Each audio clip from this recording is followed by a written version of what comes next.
Nag-crave nga ako today ng sinigang kaya sumabay ako sa amo ko para bumili ng ingredients para makapagluto ako. Ako nga pala si Lynn, OFW dito sa Hong Kong. Pagkadating ko nga dito sa bahay ay hinanda ko na lahat yung ingredients na gagamitin ko nga sa paggawa ko nga ng sinigang. Alam nyo ba guys, sa totoo lang, first time ko talagang magluto ng sinigang na kompleto yung rekadong nilalagay. Kompleto yung gulay at kompleto lahat ng mga pampalasa na ilalagay mo. Kasi nung nasa Pinas ako guys, hindi talaga ako marunong magluto. So nung nag-apply nga ako dito sa Hong Kong ay paunti-unti ay natuto talaga akong magluto at mas minahal ko na nga yung pagluluto. At nitong year na to ay natuto na rin ako na pag-aralan at lutuin yung mga Pilipino pagkain natin dyan sa Pilipinas.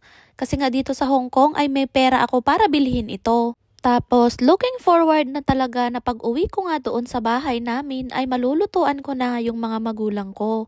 Kasi sa totoo lang guys, nung nasa Pilipinas ako ay wala talaga akong alam at hilig sa pagluluto. Dito nga pala ay hinanda ko na yung white radish, talong, okra, sitaw at kangkong. Wala pala akong nilagay dito na gabi. Kasi inuubo ako, natatakot ako at baka mangatin na naman ako. O di kaya ay mag-cost ito para ubuhin ako lalo.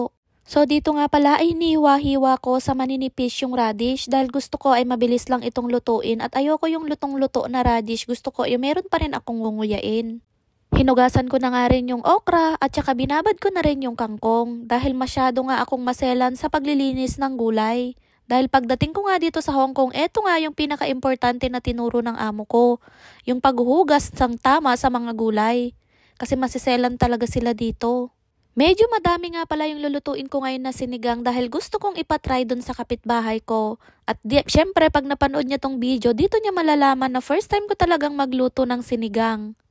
Na kompleto nga yung gulay na nilalagay kasi mahilig lang talaga ako sa karne na nilaga minsan tapos repolyo lang ang nilalagay ko.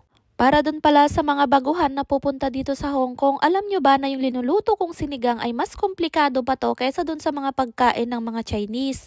Lalo na kapag gulay, ang gusto lang talaga nila ay gisa-gisa o di kaya boil. Nakita ko pala na bukas yung pintuan doon at ilaw doon sa CR namin kaya pinatay ko na muna. Sa sobrang saya ko nga talaga ay plinatings ko pa talaga yung mga rekado ng lulutuin ko na sinigang. Dahil nga sabi ko nga sa inyo kanina, first time ko talagang magluto ng sinigang. Yung sinigang talaga na hindi basta sinigang lang ha, yung kumpleto talaga yung gulay. Dito nga pala sa gulay na ginamit ko para sa aking sinigang ay ang ginastos ko lang ay 50 Hong Kong dollar. Na kung saan 300 pesos dyan sa Pilipinas. Hindi ko na pala na video kanina, naginisa ko muna yung bawang, naglagay din ako ng luya. Nilalagyan ba ng luya talaga yung sinigang? Pagkatapos nga ay medyo ginisa ko nga yung karne, tapos tinagay ko na yung kamatis. Noong napansin ko nga na medyo malambot na yung karne ay nilagay ko na nga yung radish at saka yung sitaw kasi medyo matitigas ito. Pagkatapos nga niyan ay hiniwa ko na nga dito yung talong. Hindi ko muna hiniwa kanina kasi baka mangingitim siya. Oo nga pala, yung pagluluto ko ng sinigang ay ginawan ko ng sarili kong version. Imbes na ilunod ko lahat ng sabay-sabay yung gulay, ay ganito ang ginawa ko.